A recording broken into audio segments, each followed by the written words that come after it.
Supongo que ha sido fructífera la larga labor de estudio de este nuevo tema, que indudablemente será uno de los ejes centrales de la política, de la economía, de la discusión mundial, de la geopolítica y de la vida cotidiana de cada persona en cualquier lugar del planeta.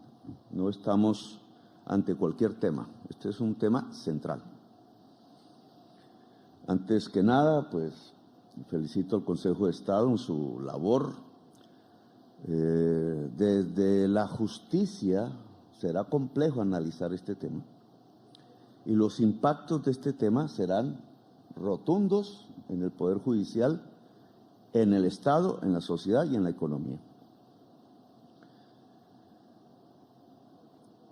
La inteligencia artificial tiene que ver con la tecnología, así de simple. Y la tecnología tiene que ver, si queremos comprenderla de alguna manera, con el capital, el capitalismo. Hay una visión ingenua de la inteligencia artificial. Creemos que simplemente es una aplicación más en los celulares, o creemos que es un robot que aparecerá haciendo las labores domésticas, pero este tema tiene mucho más de fondo. Tiene que ver con la tecnología y la senda tecnológica del capital. Pudo la humanidad tener diversas sendas tecnológicas, pudo variar su creación, su pensamiento hacia caminos diferentes a los cuales hoy hemos llegado. La senda tecnológica del capital tiene una marca, tiene un propósito. Lo que no cumple ese propósito, así sea innovador, así sea un invento magnífico de algún grupo de investigadores y científicos, no cuenta. Esa marca se llama productividad. Y por tanto, la inteligencia artificial se tiene que mirar desde el punto de vista de la productividad. La productividad es el eje central del desarrollo del capitalismo. Se pensaba al principio que las ganancias, que es el motor del capital, tenemos una producción, una economía que gira alrededor de la ganancia. La ganancia es el motor de la economía mundial, de la economía nacional, dentro de las sociedades capitalistas. Se pensaba al principio que la ganancia surgía exclusivamente de extender la jornada de trabajo, de usar el músculo generalmente del trabajador hombre y que podía mover palancas pesadas, pero que la ganancia del patrón, como se le llamaba en ese entonces, del empresario, solo podría surgir si esos trabajadores ampliaban su jornada de trabajo hasta el máximo físico. Algo parecido pasa hoy en Colombia. Nosotros vivimos la prehistoria del capitalismo. Tenemos un capitalismo raquítico. Aún hoy, si ustedes miran las estadísticas de la OCDE en términos de productividad, encuentran que de todos los países miembros de la OCDE, el último en productividad es Colombia. Y el primero en jornada de trabajo medida en horas semanales o en horas anuales es Colombia. Es una paradoja increíble estar en esos dos extremos de las calificaciones de los países de la OCDE, del cual el presidente Santos quiso entrar como parte del club de los países ricos. No todos son ricos.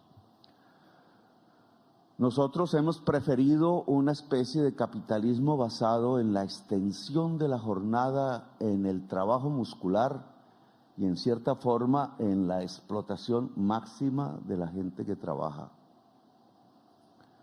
Ese mundo no es el de hoy. Eso ustedes no lo encuentran en Estados Unidos, no lo encuentran en Europa, no está en los países más desarrollados del mundo. La forma como se construye la ganancia en este siglo y desde hace décadas en el capitalismo se llama productividad. Es decir, cuánto produce por hora un trabajador, que es básicamente, ¿cuánta tecnología en una hora puede usar un trabajador? Que es, para ponerlo en otros términos, cuánto saber humano, porque la tecnología no es sino una aplicación del saber, usa el trabajador en una hora para producir más. Cada vez producirá más, porque esa senda tecnológica que marca la historia del capitalismo es precisamente una tecnología que se construye a partir de aumentar la productividad. Lo demás no sirve. La productividad, por tanto, está ligada a la ganancia. Ese es el motor. ¿Por qué se aumenta la productividad? Para producir más, vender más y ganar más. El capitalismo es eso, un modo de producción que se centra cada vez en vender más para ganar más, porque lo que produce son mercancías. Todo se convierte en mercancía. Entonces, si este es el marco general, la inteligencia artificial, ¿qué es? Pues es la fase final de la senda tecnológica que ha marcado el capital. Es decir, la inteligencia artificial es para aumentar la productividad. O, en otros términos, las ganancias. Ahora, ¿qué implicaciones tiene? Esta nueva fase, digamos, de la tecnología contemporánea, ¿qué implicaciones tiene? ¿Y cómo va a afectar la vida cotidiana de cada persona en cualquier parte del país? Bien, si va a producir más, entonces nos enfrentamos a varios problemas. Stephen Hawking, el físico que murió hace poco, el mejor físico en los últimos años, dijo a una entrevista de televisión cuáles eran los factores que él consideraba iban a terminar con la especie humana. ¿Cuáles eran los factores que podían llevar a la humanidad a la extinción?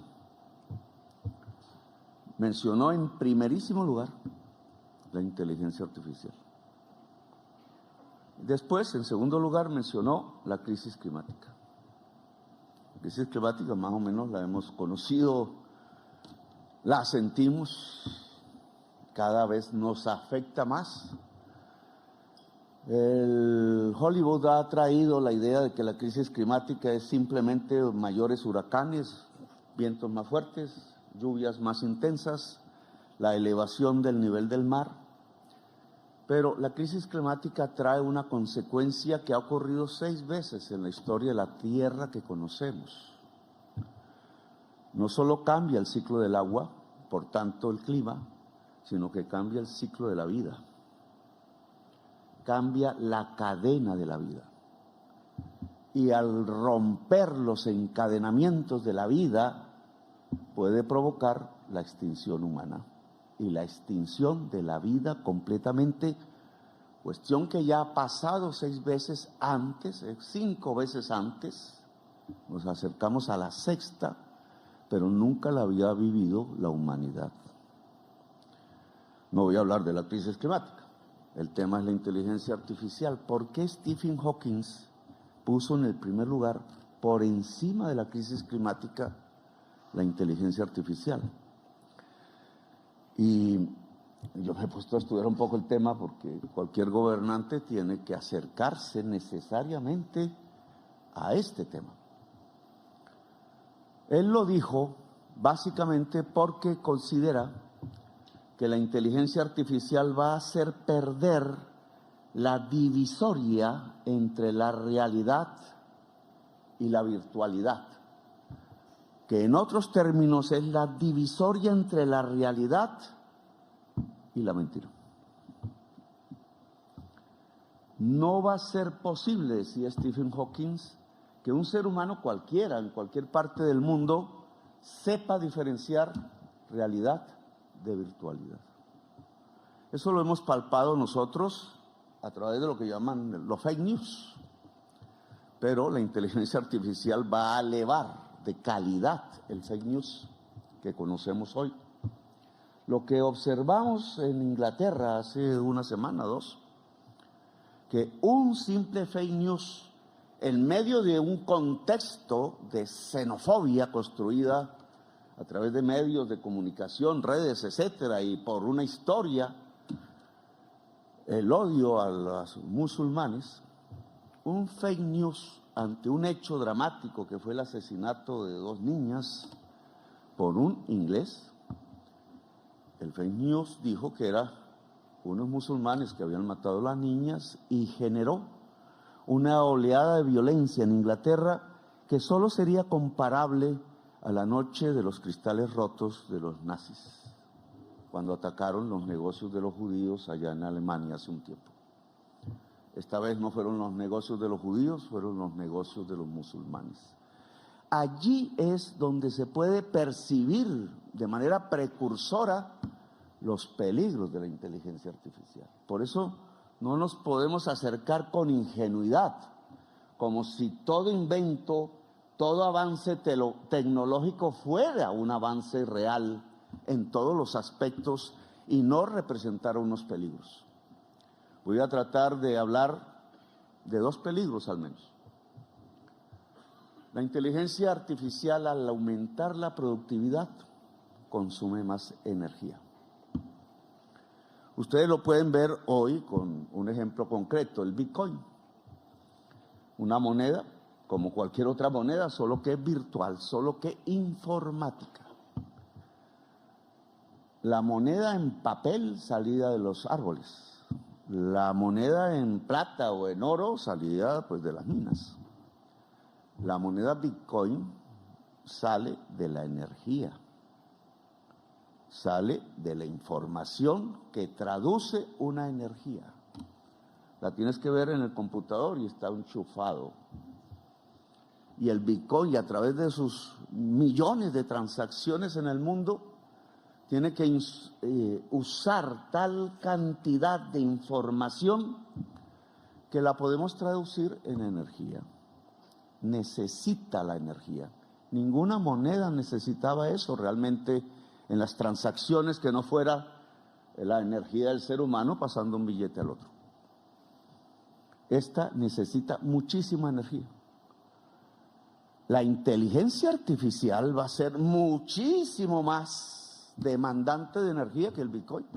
Bitcoin es apenas una manifestación en términos de moneda y de dinero, pero la inteligencia artificial en todo el mundo, cuando se desarrolle, va a aumentar sustancialmente la demanda de energía.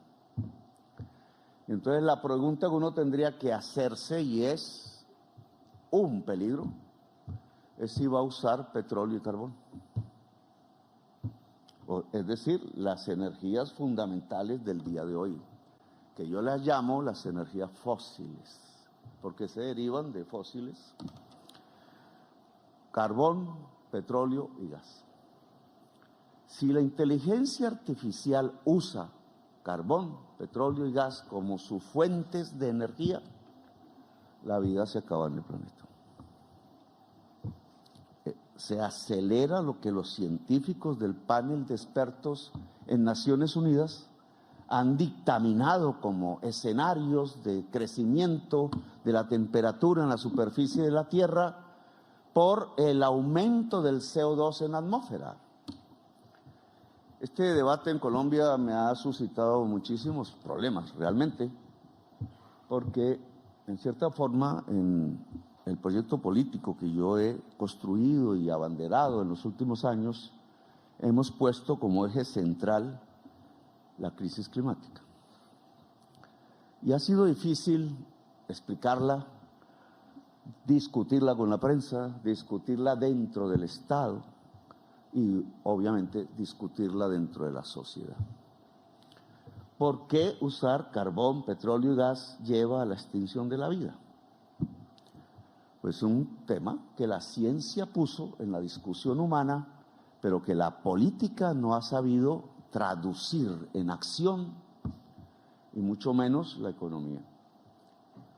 La energía fundamental del capitalismo, desde la revolución industrial, la máquina de vapor, el vapor, solo se podía producir a través del carbón.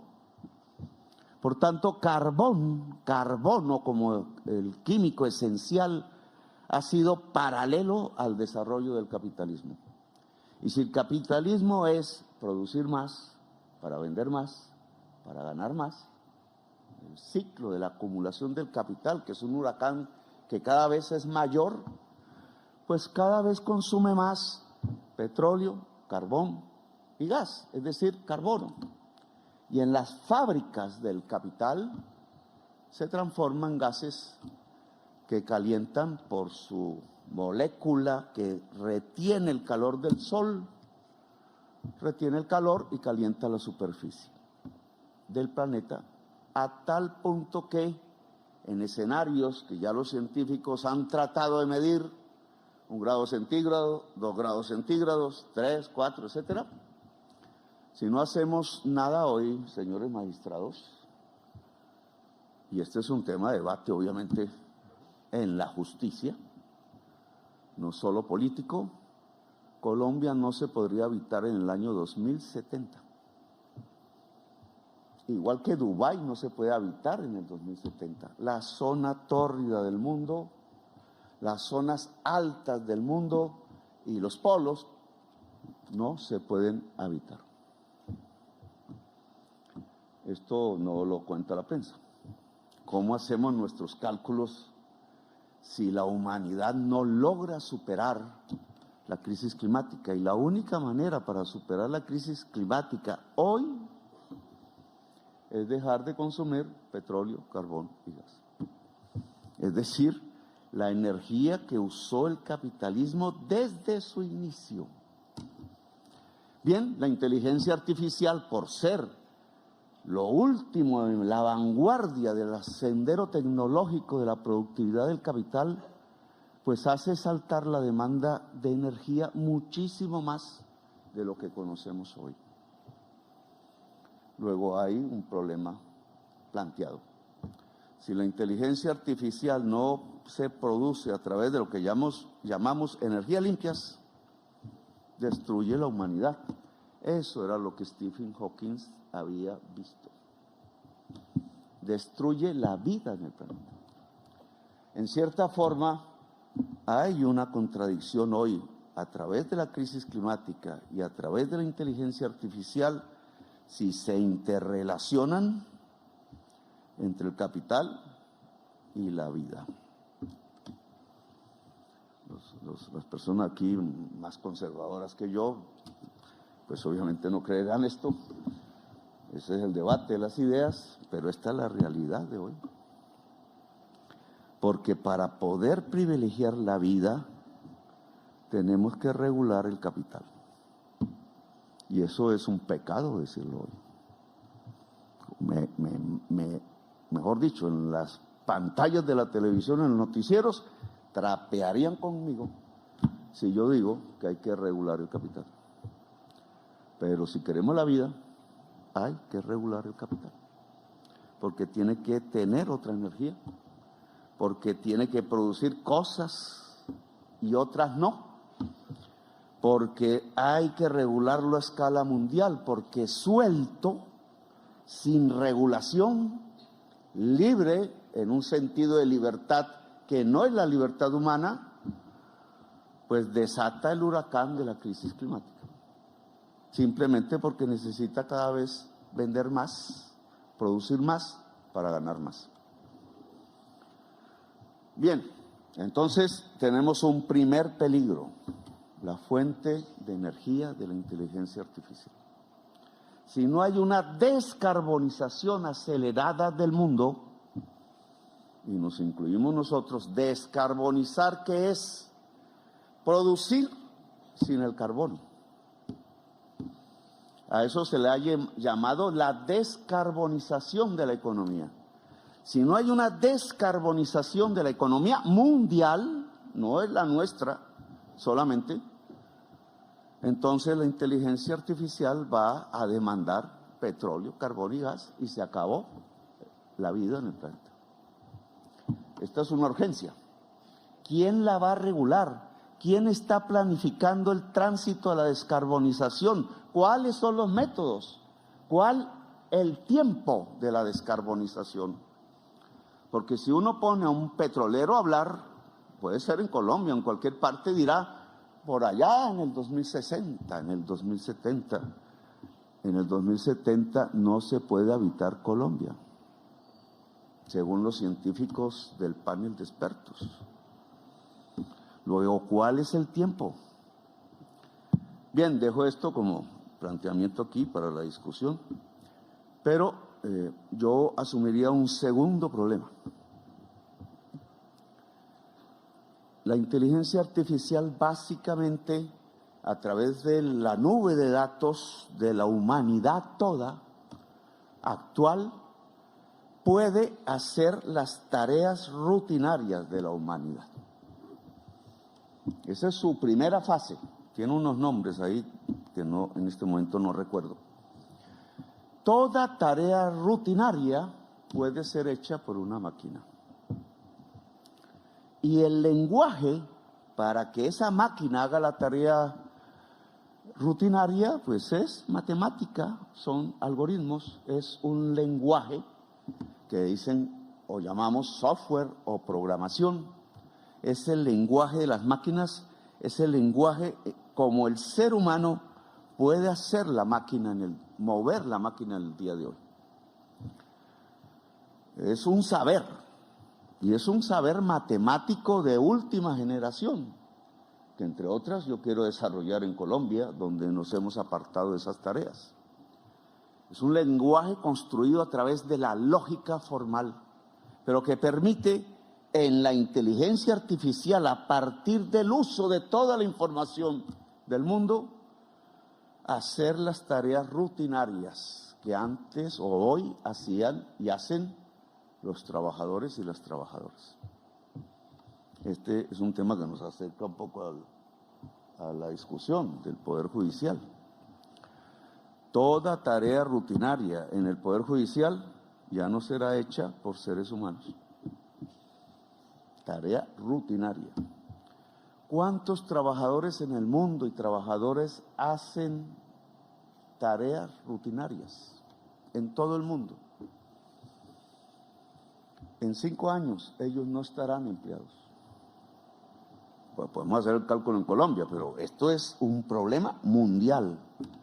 Significa que centenares de millones de trabajadores y trabajadoras saldrán a la calle. Serán despedidos. Ya está ocurriendo en el mundo, ya está ocurriendo en Colombia. Y este segundo tema, entonces, nos arroja a unas hipótesis interesantes de corto plazo. La inteligencia artificial no se va a desarrollar en 20 años, se va a desarrollar ya. Tiene un ritmo de aceleración mayor que cuando conocimos el celular, la telefonía móvil, que prácticamente cambió nuestras vidas. Esta se va a desarrollar más rápido. Es decir, cerramos los ojos y cuando los abramos, otro mundo existirá. Será más difícil para nosotros, los de edad, que para los niños que nacerán en ese contexto tecnológico y no tendrán mayores dificultades en su uso. Pero ¿qué significa que centenares de millones de trabajadores salgan a la calle despedidos porque eran trabajadores que hacían rutinas? ¿Qué pasará en la vida política de las naciones? ¿Qué pasará en el conflicto social de las naciones todas, desarrolladas o no? Indudablemente lo que podemos prever en un corto plazo es el incremento de los conflictos sociales en el mundo. La crisis climática traerá el incremento de los conflictos sociales y militares en el mundo, pero este estará en el corazón del proceso productivo, de la economía, al despedir centenares de millones de trabajadores. Esto no lo ve el optimista, ingenuo, porque cree que la inteligencia artificial va a ser un robot que llega a su casa y que podrá comprar en un supermercado, ¿no? A esa persona la pueden echar. Y entonces, si el conflicto va a aumentar en el mundo, si va a aumentar la desigualdad social, porque centenares de millones de trabajadores quedarán en las calles, pero la inteligencia artificial logrará mayores niveles de productividad, entonces va a haber una discusión central en la política mundial y en las sociedades, incluida la colombiana. ¿Para quién es el beneficio de la productividad? Porque si se la apropia, quienes se la están apropiando hoy, pues habrá una gente pero muy rica, los actuales ricos palidecerán. Pero habrá otra gente pero muy pobre, contada por miles de millones de personas. Un mundo así, creo yo, es insostenible. Creo yo, mata el proyecto democrático que se creó en Europa, Norteamérica y Latinoamérica. No va a sobrevivir el proyecto democrático en un mundo de tan profunda desigualdad social, en donde la única manera de poder controlar sociedades desempleadas por centenares de millones de personas en el mundo va a ser la barbarie, va a ser las rejas, va a ser los tanques, va a ser las bombas, como está ocurriendo en Palestina. Palestina es apenas el ensayo de ese mundo que yo le llamo el 1933 global. 1933 fue el año en donde Hitler subió al poder en Alemania. Ese es un camino. Es decir, la inteligencia artificial puede provocar en su mecanismo económico, que es la barbarie y no la democracia la que se empodere en el mundo. Miremoslo por otro lado positivo, porque eso será una lucha social. Y si los beneficios de la productividad, en parte, derivados de la inteligencia artificial, se vuelven una renta ciudadana, como se ha esbozado en varios proyectos políticos en estos años, si la productividad se vuelve tiempo libre pagado de las personas, si la edad de pensión no es la que tenemos, sino 50 años, si la jornada laboral se vuelve 30 horas o 20 por el crecimiento de la productividad, entonces estaríamos asomando a un mundo diferente.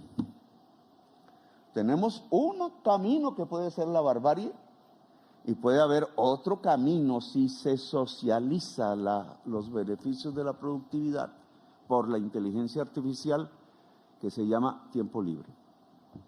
Tiempo libre pago, no tiempo libre del desempleado, sino tiempo libre humano. Y aquí hay una nueva dimensión. Claro, esto implicaría una regulación mundial, un poder público, implicaría otro tipo de cultura, implicaría otra sociedad y otra humanidad. Porque si la humanidad tiene el tiempo libre cada vez mayor, la riqueza de las naciones se mediría y las riquezas de las personas se mediría no por cuánto tienes, sino por cuánto tiempo libre tienes. ¿Para qué serviría el tiempo libre? Un comentarista ahí en mi Twitter dijo, esa es una visión hippie. No, los hippies fueron una reacción a la jornada extensa del trabajo en su época. No, esta es otra cosa. Esto significa gente creadora, porque el tiempo libre permite la creación.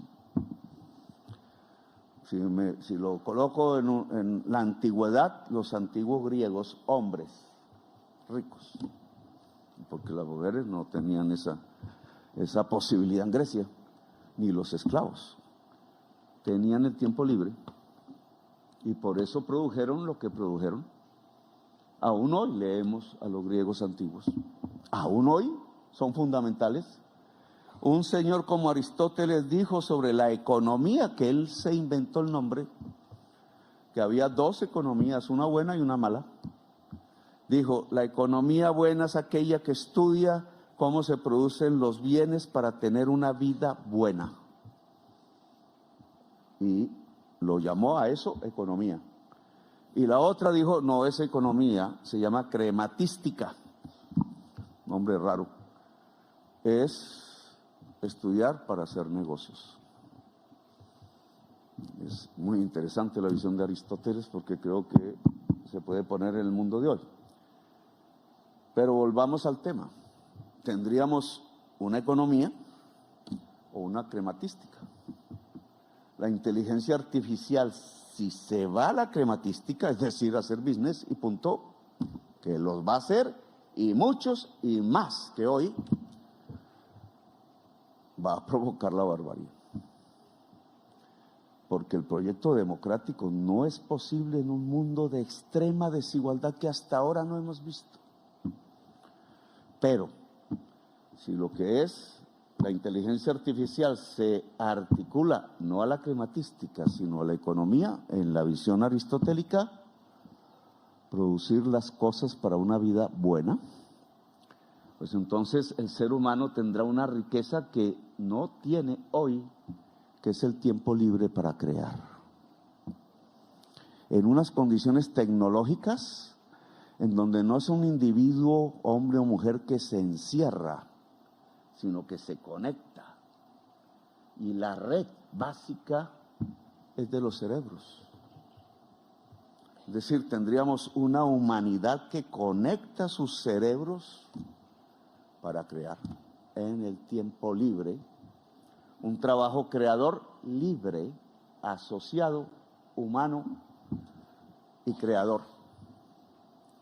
La única manera de superar la inteligencia artificial es crear, porque la rutina la hará la inteligencia artificial.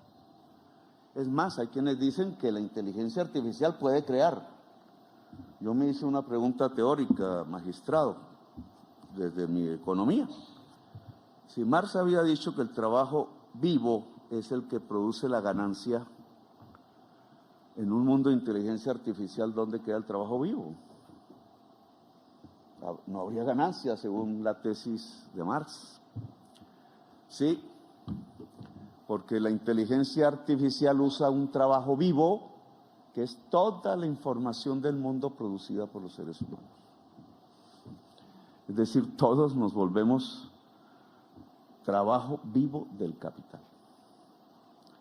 Eso puede ir hacia la barbarie o puede ir, gracias a la productividad, al trabajo creador.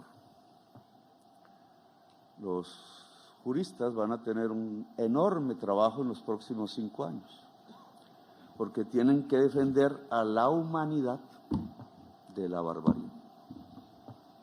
Y tienen que marcar desde lo jurídico, estos serán procesos políticos, luchas sociales mundiales, pero desde lo jurídico tiene que marcar los nuevos derechos, el derecho al tiempo libre, remunerado, tiempo libre, creador, el derecho a crear en los seres humanos. Una interesante jurisprudencia saldrá, no la vamos a adelantar aquí porque yo no soy abogado realmente, soy economista, pero si vamos por el camino optimista de la humanidad, que es superar la crisis climática, es decir, descarbonizar y tener tiempo libre como riqueza, entonces vamos hacia una humanidad superior a la que tenemos hoy, a una vida. Los jeques de Arabia, de Emiratos Árabes Unidos, que me enseñaron este tema, porque ellos están en eso, ellos no están en el petróleo, a pesar de que son ricos por el petróleo. Ellos saben que esa riqueza no es. Están haciendo estudiar a toda su sociedad la inteligencia artificial. Nosotros inauguramos la primera facultad en Manizales hace una semana.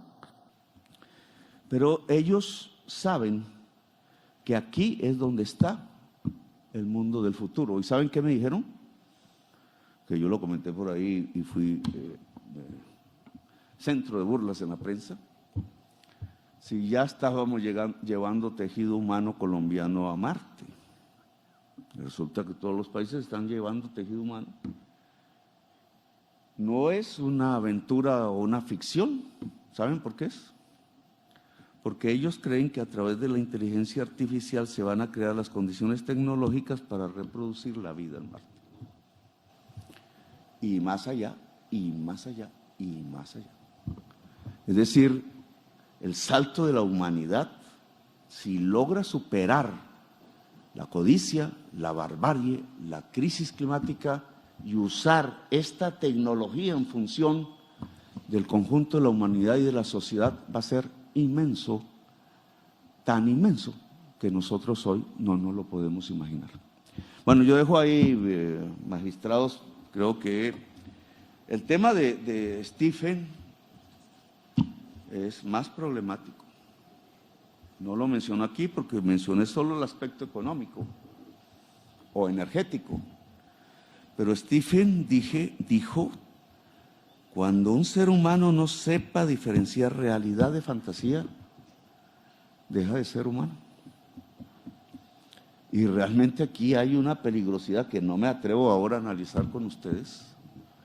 ¿Qué puede pasar en las sociedades cuando los seres humanos no sepan cuál es la realidad? Por ponerlo en términos de drogas, la inteligencia artificial puede crear mundos, vidas virtuales, en donde se desarrolla un individuo que no quiere salir de ahí, o que ya no sabe salir de ahí. Puede ser una de las drogas más poderosas que se haya inventado la humanidad. Ahí Stephen Hawking encontró el mayor peligro de la inteligencia artificial. Solo lo menciono porque dividir realidad de virtualidad es un tema normativo. Esto tiene que analizarlo el Congreso de Colombia incluso, y lo está analizando los congresos del mundo. ¿Cómo se regula la inteligencia artificial para que no pueda provocar la disolución de la conciencia de la realidad en el ser humano? Ese es un tema jurídico que me parece que sería interesante que comenzáramos a analizar, pero lo dejo apenas planteado porque ya me extendí demasiado en esta conferencia. Gracias, muy amables a todas y todos ustedes.